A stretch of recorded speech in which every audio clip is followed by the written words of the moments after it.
أما بعد فأعوذ بالله من الشيطان الرجيم بسم الله الرحمن الرحيم إذ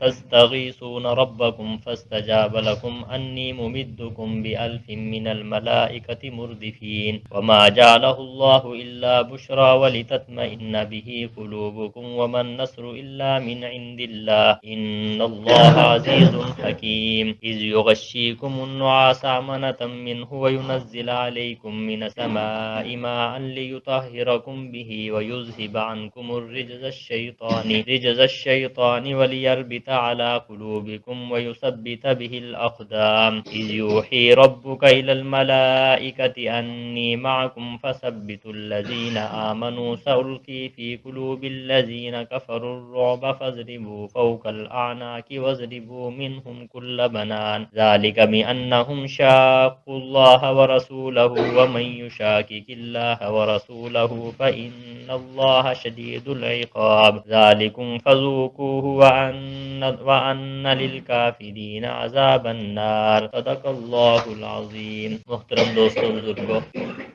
غزوہ بدر کے حالات اور واقعات کا سلسلہ شروع ہے۔ کل کے درس میں بات یہاں تک پہنچی تھی کہ نبی کریم صلی اللہ علیہ وآلہ وسلم میدان بدر میں تشریف فرما ہوئے اور ادھر سے مشرکین مکہ بھی میدان بدر میں آ گئے۔ بدر ایک میدان کا نام ہے اور اس کے ارد گرد ایک آبادی ہے۔ بدر کو بدر کیوں کہا جاتا ہے، اس کی وجہ کل کے درس میں ذکر کی جا چکی ہے۔ مشرکین مکہ میدان بدر میں پہلے آ گئے تھے، انہوں نے جو پختہ زمین تھی، اوپر والی زمین تھی، اس پر اپنا پڑاؤ ڈالا۔ نبی کریم صلی اللہ علیہ وآلہ وسلم جب تشریف لے گئے تو ریتلا علاقہ تھا، یعنی میدان کی جو ریتلی جگہ تھی، کچی جگہ تھی، نبی کریم صلی اللہ علیہ وسلم اور صحابہ اکرام نے وہاں پہ پڑاؤ ڈالا۔ تو جب صحابہ اکرام بھی وہاں پہ پہنچ گئے اور مشرکین مکہ بھی وہاں پہ پہنچ گئے، مشرکین مکہ نے اپنی جان میں سخت جگہ پر قبضہ اس لیے کیا کیونکہ جو سخت زمین ہے وہاں پہ چلنا پھرنا دوڑنا بالکل آسان ہوتا ہے، اور اس سخت جگہ کے قریب ایک کنواں بھی تھا جہاں سے وہ پانی استعمال کرتے تھے۔ اس کنویں کے اور پانی سے فائدہ اٹھاتے ہوئے انہوں نے وہاں پہ قبضہ کیا۔ سرور دو عالم صلی اللہ علیہ وسلم تشریف لے گئے۔ ہمارے نبی سرور کائنات صلی اللہ علیہ وسلم کے لیے ایک پر بنا دیا گیا۔ حضرت سعد بن معاذ رضی اللہ تعالیٰ عنہ نے آپ کو مشورہ دیا کہ اللہ کے نبی ہم آپ کے لیے ایک پر بنا دیتے ہیں، آپ وہاں پہ تشریف فرما رہیے، اور آپ اگر ہمیں فتح ہو گئی تو ٹھیک ہے، اگر فتح نہ ہوئی تو پھر ایسے ہوگا کہ آپ صلی اللہ علیہ وسلم کو کہا کہ آپ مدینہ طیبہ میں چلے جانا، اور وہاں پہ صحابہ اکرام رضوان اللہ تعالی علیہم اجمعین موجود ہیں جو آپ سے محبت بھی کرتے ہیں۔ یہ باتیں ابھی چل رہی تھی تو چھپر بنا دیا گیا۔ سرور کائنات صلی اللہ علیہ وسلم وہاں پہ تشریف فرما ہوئے۔ نبی کریم صلی اللہ علیہ وسلم نے اللہ تعالیٰ سے رو رو کر دعا مانگی، اور اس دعا کے اندر یہ بات کی کہ اے اللہ اگر یہ 313 یہ تھوڑی سی جماعت جو ہے اگر آج یہ نہ بچی اور ان کو کامیابی نہ ہوئی تو زمین پر تیرا نام لینے والا کوئی نہیں رہے گا، حتیٰ کہ آپ گڑ گڑا کر دعا مانگ رہے تھے۔ نبی کریم صلی اللہ علیہ وآلہ وسلم کے شان و مبارکہ سے چادر جو ہے وہ ذرا نیچے کی طرف کھسر گئی۔ حضرت ابوبکر صدیق رضی اللہ تعالیٰ عنہ نے آپ کی چادر مبارکہ کو درست فرمایا اور فرمایا کہ اللہ کے نبی اللہ تعالیٰ آپ کی ضرور مدد فرمائیں گے، آپ پریشان نہ ہو، انشاءاللہ اللہ کی طرف سے مدد رہے گی۔ سیدنا صدیق اکبر رضی اللہ تعالیٰ عنہ نے یہ الفاظ فرمائے تو نبی کریم صلی اللہ علیہ وسلم اور آپ کے ساتھ صرف سیدنا ابوبکر صدیق رضی اللہ تعالیٰ عنہ اس چھپر میں تھے، باقی جو جماعت صحابہ ہے وہ میدان بدر کے اندر لڑنے کے لیے بالکل تیار تھی، اور ایک صحابی نبی کریم صلی اللہ علیہ وسلم کی حفاظت کے لیے اس چھپر کے باہر کھڑا ہوا۔ بہرحال جب میدان بدر کے اندر پہلی رات ہوئی تو پہلی رات کے اندر بہت زیادہ خوف کا عالم تھا، پریشانی کا عالم تھا۔ اب دیکھو آپ سمجھتے ہیں کہ ایک طرف تو 1000 نوجوان ہیں، اسلحے سے لیس ہیں، پوری تیاری کے ساتھ لڑنے کے لیے آئے ہوئے ہیں، اور ایک طرف 313 صحابہ اکرام رضوان اللہ تعالی علیہم اجمعین ہیں، ان کے پاس کوئی خاص اسلحہ نہیں، ان کی تیاری نہیں لڑنے کی۔ اب کتنی سختی کے اور پریشانی کے عالم کے اندر وہ رات آئی۔ جب رات آئی تو اللہ رب العزت نے انعام انعام اتارا بدر والوں پر کہ ان پر نیند کو طاری فرما دیا، جو لوگ میدان میں کھڑے تھے ان پر نیند آ گئی۔ اب ذرا سمجھتے ہیں کہ جب انسان کو پریشانی کے عالم کے اندر نیند آ جائے، کہ اللہ رب العزت کی طرف سے ایک بہت بڑی مدد ہوا کرتی ہے، وہ اس لیے کہ جب آدمی رات کو خوف کے عالم میں نہ سوئے تو صبح کو وہ کیا لڑے گا؟ ظاہر ہے نیند کی وجہ سے اس پر اثرات ہوں گے، اس کے اعصاب کمزور ہوں گے، پاؤں کہیں رکھے گا جائے گا کہیں، خیالات منتشر ہوں گے، صحیح طریقے سے مضبوطی کے ساتھ انسان نہیں لڑ سکتا۔ میدان جنگ کے اندر اگر نیند آ جائے یہ اللہ کی طرف سے انعام ہوتا ہے، جب نیند آ جاتی ہے تو صبح کو انسان بالکل چستی کے ساتھ لڑنے کے لیے تیار ہو جاتا ہے۔ علماء کرام نے لکھا ہے کہ دینی مجالس کے اندر نیند آ جانا یہ نحوست کی علامت ہے، اور علماء نے لکھا ہے کہ پریشانی کے عالم کے اندر نیند آ جانا، فرمایا یہ اللہ کی طرف سے نعمت اور مدد ہے۔ بہرحال سرور کائنات صلی اللہ علیہ وسلم نے دعا مانگی، اللہ رب العزت نے آپ سے وعدہ فرما لیا کہ فرشتے اتریں گے آپ کی مدد کے لیے۔ پہلے 1000 فرشتوں کا وعدہ کیا گیا، پھر 3000 کا وعدہ کیا گیا، سورت آل عمران کے اندر مذکور ہے، پھر میدان بدر کے اندر 5000 فرشتے اتارنے کا وعدہ کیا گیا۔ علماء نے لکھا ہے پہلے 1000 فرشتے اتارنے کا وعدہ کیا گیا، جب نبی کریم صلی اللہ علیہ وسلم رو رو کر دعا کر رہے تھے تو اللہ تعالیٰ نے وعدہ فرمایا کہ تم پر ہم 1000 فرشتوں کو نازل کریں گے جو تمہاری مدد کریں گے۔ پھر ایک وبا، ایک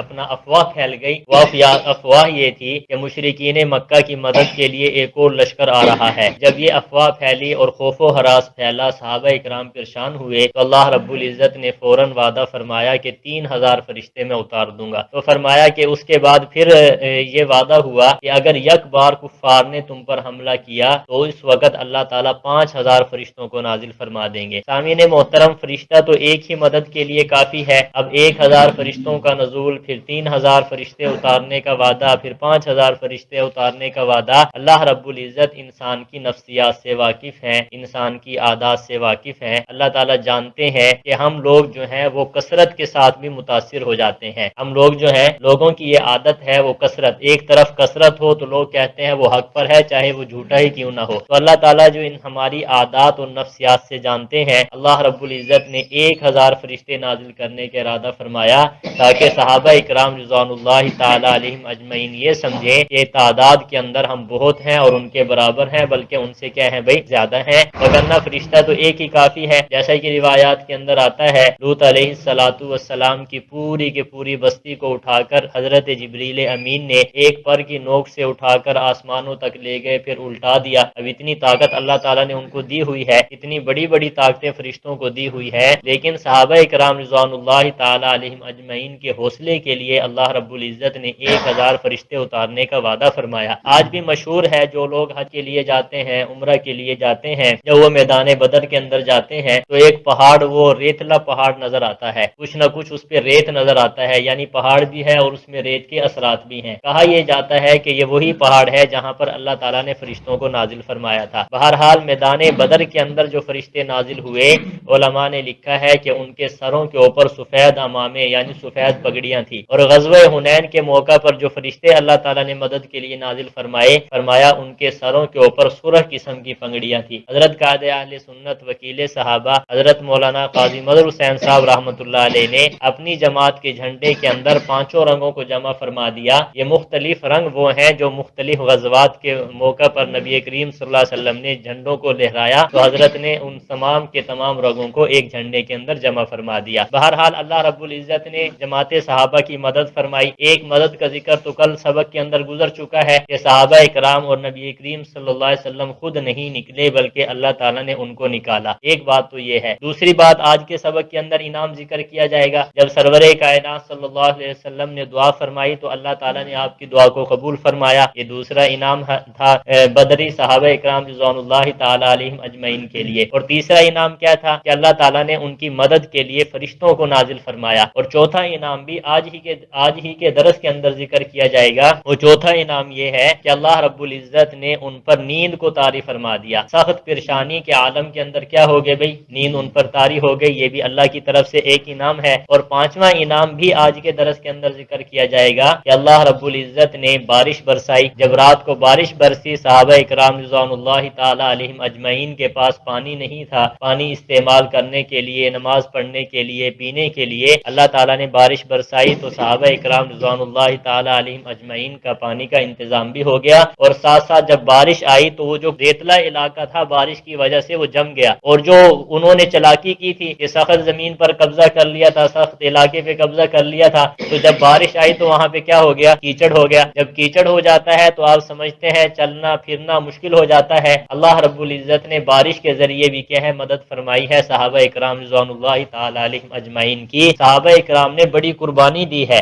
آپ حضرات اس بات کو سمجھا کریں، آج دین جو ہم تک پہنچا ہے وہ صحابہ کی قربانیوں کا نتیجہ ہے۔ کہاں 1000 مسلح افراد اور کہاں پہ 313 ہمارے صحابہ اکرام، لیکن آپ اندازہ لگائیں انہوں نے اپنی جان اللہ رب العزت کے پیارے نبی کے حکم پر نچھاور کر دی، انہوں نے مال اپنی نچھاور کر دیا، انہوں نے اپنے بچوں کو نچھاور کر دیا، انہوں نے اپنے علاقے اور زمین کو نبی کریم صلی اللہ علیہ وسلم اور اللہ کے حکم پر چھوڑ دیا۔ تو اس لیے صحابہ اکرام کی عظمت ہمارے دلوں کے اندر ہونی چاہیے۔ تو اللہ تعالیٰ نے یہاں پہ اسی بات کو ذکر فرمایا ہے، فرمایا اذ تستغیثون ربکم فاستجاب لکم، جب تم اپنے رب سے فریاد کر رہے تھے۔ فریاد کا مطلب ہے دعا کرنا۔ سرور کائنات صلی اللہ علیہ وسلم دعا کر رہے تھے اور صحابہ اکرام آپ صلی اللہ علیہ وسلم کی دعا پر کیا کہہ رہے تھے؟ آمین کہہ رہے تھے۔ فرمایا جب تم اپنے رب سے فریاد کر رہے تھے، فاستجاب لکم انی ممدکم بالف من الملائکۃ مردفین، فرمایا اللہ نے تمہاری دعا کو قبول فرما لیا۔ جب دعا کی تو اللہ تعالیٰ نے دعا کو کیا کیا؟ قبول فرمایا کہ میں 1000 فرشتوں کے ذریعے تمہاری مدد کروں گا جو مسلسل آتے رہیں گے۔ مردفین کا معنی کیا ہے بھائی؟ مسلسل آنا، پہلے 1000 پھر 3000 پھر 5000۔ وما جعلہ اللہ الا بشرا، اور اس امداد کو نہیں بنایا اللہ تعالیٰ نے مگر خوشخبری، وَلِتَطْمَئِنَّ بِهِ قُلُوبُكُمْ، تاکہ تمہارے دل مطمئن ہو جائے۔ جب 1000 فرشتوں کا اللہ نے وعدہ فرما لیا تو صحابہ اکرام کے دل کیا ہو گئے بھائی؟ مضبوط ہو گئے۔ وَمَن نَّصْرُ إِلَّا مِنْ عِندِ اللَّهِ، نہیں ہے مدد مگر اللہ ہی کی طرف سے۔ جو مدد بھی ہوتی ہے وہ کس کی طرف سے ہوتی ہے بھائی؟ اللہ ہی کی طرف سے ہوتی ہے۔ ان اللہ عزیز حکیم، بے شک اللہ رب العزت غالب بھی ہیں اور حکمتوں والے بھی ہیں۔ آگے دوسرے انعام کا، تیسرے انعام کا ذکر کیا جا رہا ہے، اذ یغشیکم النعاس امنۃ منہ، یاد کرو اس وقت کو جبکہ اللہ تعالیٰ نے طاری کر دی تھی تم پر نیند اپنی طرف سے۔ اللہ تعالیٰ نے میدان کے اندر نیند کو طاری فرما دیا صحابہ اکرام رضوان اللہ تعالی علیہم اجمعین پر۔ علماء نے لکھا ہے کہ تمام صحابہ اکرام پر نیند آ گئی تھی سوائے نبی کریم صلی اللہ علیہ وسلم اور حضرت ابوبکر صدیق رضی اللہ تعالیٰ عنہ۔ فرمایا یہ اس چھپر کے نیچے ساری رات اللہ کی عبادت میں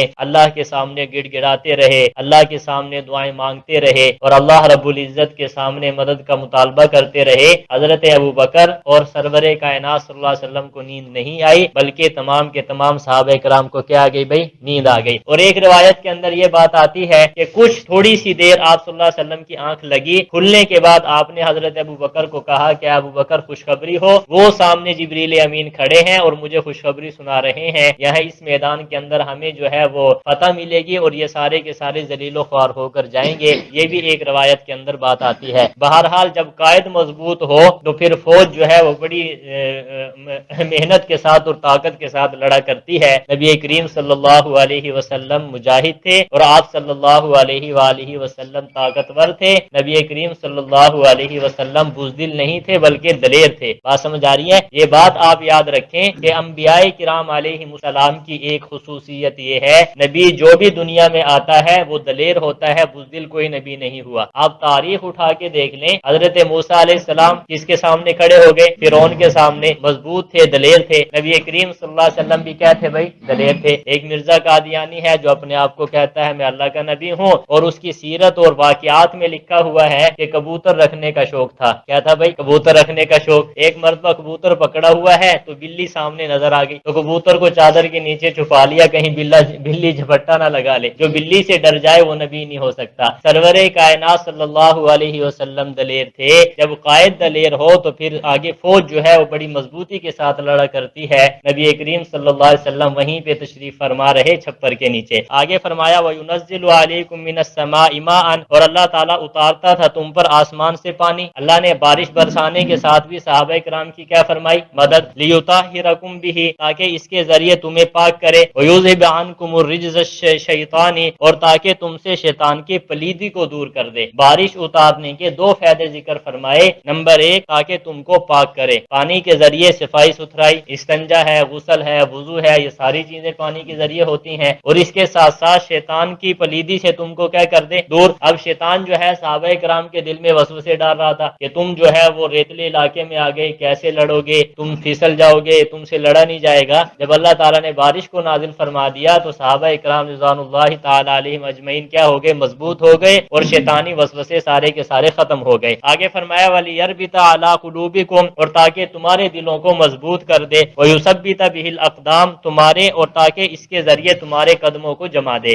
آگے فرمایا اِذْ يُوحِي رَبُّكَ إِلَى الْمَلَائِكَةِ أَنِّي مَعَكُمْ، جب حکم بھیجتا تھا آپ کا رب فرشتوں کو کہ میں تمہارے ساتھ ہوں، فَثَبِّتُوا الَّذِينَ آمَنُوا، تم مضبوط رکھو ایمان والوں کو۔ یہاں پہ علماء نے لکھا ہے کہ جو فرشتے اللہ تعالیٰ نے بھیجے تھے نا میدان بدر میں صحابہ کرام کی مدد کے لیے، فرمایا کہ ان کی جو فوراً کمان کر رہے تھے وہ اللہ تعالیٰ خود، اللہ تعالیٰ ان کو کہہ رہے تھے کہ میں تمہارے ساتھ ہوں اور تم مومنین کے دلوں کو کیا رکھو بھائی؟ مضبوط رکھو۔ ہمارے استاد محترم رحمت اللہ علیہ نے لکھا ہے کہ دو آدمی جب لڑ رہے ہوں اور ایک آدمی کے ساتھ حوصلہ بڑھانے والے کچھ لوگ ہوں اور دوسرے کے ساتھ نہ ہوں تو حوصلہ بڑھانے سے بھی بعض مرتبہ آدمی کامیاب ہو جاتا ہے، بات سمجھ آ رہی ہے نا؟ اور اگر کسی کو کوئی حوصلہ دینے والا نہ ہو تو وہ عام طور پہ کیا ہو جاتا ہے؟ ناکام ہو جاتا ہے، چاہے کتنا ہی مضبوط کیوں نہ ہو۔ دو بچے آپس میں لڑ رہے ہو نا تو ایک بچہ ہے اس کو آدمی کہے شاباش بہت اچھا تو بہت دلیر ہے تو وہ ذرا مضبوط ہو جاتا ہے چاہے کمزور ہی کیوں نہ ہو۔ اللہ تعالیٰ نے فرشتوں کو اتارا اور فرشتے زمین پر اتر کر صحابہ کرام کو مضبوط کر رہے تھے، ایمان والوں کو کیا کر رہے تھے بھائی؟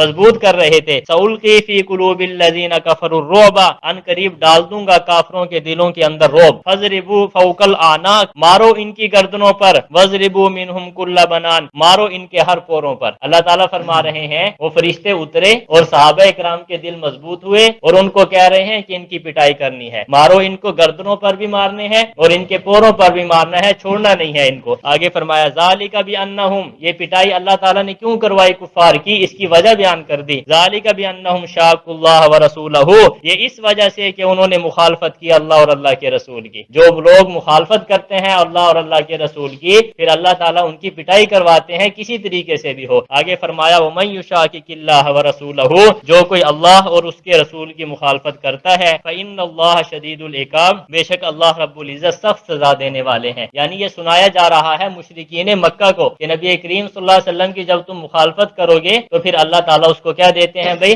سخت سزا دیتے ہیں۔ ذَلِكُمْ فَذُوقُوهُ وَأَنَّ لِلْكَافِرِينَ عَذَابَ النَّارِ، اس کا مزہ تو چکھ لو اور جان لو کہ کافروں کے لیے جہنم کا عذاب ہے۔ دوستو سرور کائنات صلی اللہ علیہ وسلم کی مخالفت بھی درست نہیں ہے اور جو لوگ حضور کے لائے ہوئے دین کی مخالفت کرتے ہیں ان پر بھی اللہ کا عذاب نازل ہوتا ہے اور اللہ تعالیٰ ان کو مختلف قسم کی سزائیں دیتے ہیں۔ ہمیں چاہیے کہ نبی کریم صلی اللہ علیہ وسلم کے لائے ہوئے دین کی مدد کریں۔ آپ جو دین لے کر آئے، آپ جو کتاب لے کر آئے، آپ جو اللہ کے احکامات ہم تک لے کر آئے ہیں، ہمیں ان احکامات کو دل و جان سے تسلیم کرنا چاہیے، اور جو لوگ اس پروگرام کو آگے بڑھانے کی کوشش کرتے ہیں ہمیں ان کی مدد کرنی چاہیے۔ ہمارے ہاں معاشرے میں ایک بات یہ بھی پائی جا رہی ہے کہ جو علماء امت لوگوں کے اس ایمان کی فکر کرتے ہیں، اعمال بچانے کی فکر کرتے ہیں، ان کے اخلاق کو درست کرنے کی فکر کرتے ہیں، عام طور پہ کچھ لوگ ایسے ہوتے ہیں جو ان علماء کی، ان اولیاء اللہ کی جو ہے مخالفت میں شروع ہو جاتے ہیں۔ ہمیں اس بات سے ہمیشہ کے لیے بچنا چاہیے۔ اللہ تعالی ہمارے درس کو قبول فرمائے۔